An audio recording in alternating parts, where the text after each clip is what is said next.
naman ang mga produkto niyan. And over the years, for the last 10 years, marami na po mga naging award.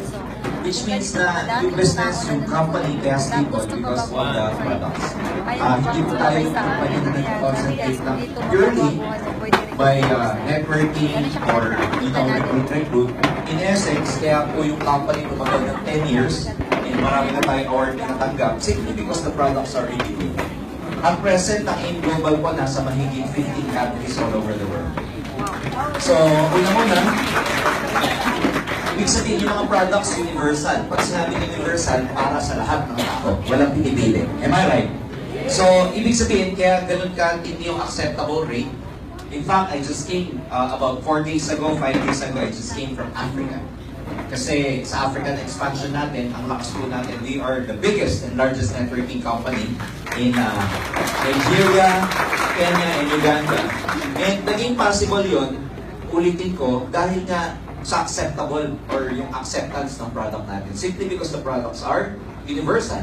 Kahit mo saan daling bansa, tanggap nila yung produkto natin. Kasi ang katawan naman ng tao, iisa lang eh. Mapa-Amerikano, mapa-itim, mapa-Asian, iisa lang yan. Nagkaiba-iba lang sa kulay. Nagkaiba lang, yung iba singkit, yung iba bilog ang mata. Pero, universally speaking, we all have the same body, and yung requirement ng katawan natin, iisa lang. And talking about that, ladies and gentlemen, kung iisa lang ang pangangailangan ng katawan ng tao, iisa rin lang ang pangangailangan ng bulsa ng tao. Kahit saan ka magpunta, you know, kahit saan ako bansang magpunta, you know, ladies and gentlemen, at the end of the day, importante yung laman ng bulsa. Tama ba ako doon? Yes! In fact, hindi kayo makakapunta dito kung walang laman yung bulsa mo. So, we will speak now, ladies and gentlemen, at this point in time. Pag-uusapan naman natin yung tungkol sa finances. Sa Tagalog, kaperahan. Kasi tapos na yung kalusugan. Tungkol naman ito sa kalusugan ng bulsa. Kasi karamihan ng tao may cancer.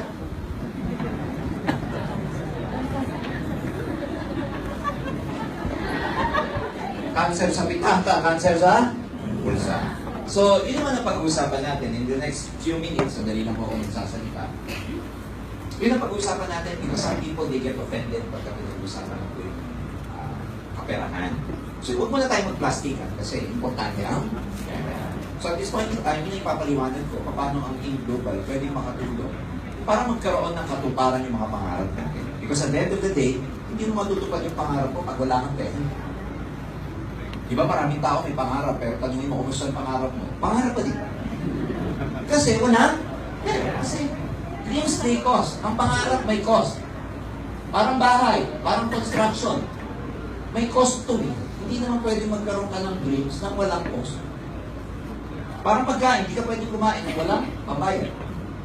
Parang kotse, hindi ka pwede magkakotse pag walang pambayad. Hindi ka pwede mag-MRT nang wala ka pambayad. Alam ka naman, tumalo ka sa... Ang pangarap mo, ganun din. Kaya lang, maraming mga tao, yun nga, pag pinag-usapan ng finances, dito maraming tao nagkakaroon ng plastikan na hindi daw nila kailangan ng pera. Paano hindi kailangan ng pera? Eh, pan-tuition ng anak, pera. Hindi naman pwedeng provisory note na lang lagi. Pag na-hospitalan ang nanay mo, kailangan katapres, adalat, kalsibla, ang pambili. So, huwag muna tayo mag-cashier, no? In other words, you need some money to get your dreams. Unfortunately, simple lang yung equation natin. You just like to open your mind, what is the importance of making additional money? Or what is the importance of making huge money? In other words, itong dreams, kailangan may cost siya, kailangan mo ng money. At the end of the day, yung income natin, whatever it is, may mga empleyado na tawag sa income nila, salary or wages. Pag negosyante ka, tawag sa income mo, ano? Profit or revenue. Yung income, i-minus mo yung expenses o gastos. Sa mga negosyante, ang tawag nila sa expenses, liabilities. Yung income, yung pumapasok na pera, kaya nga in.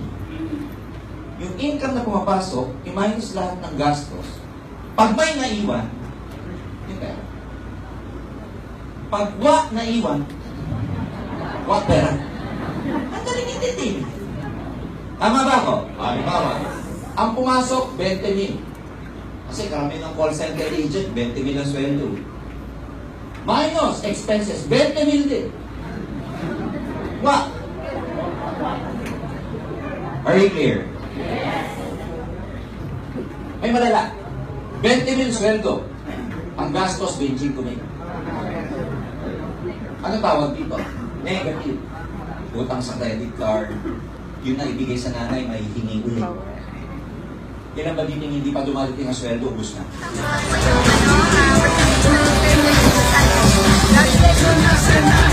Dati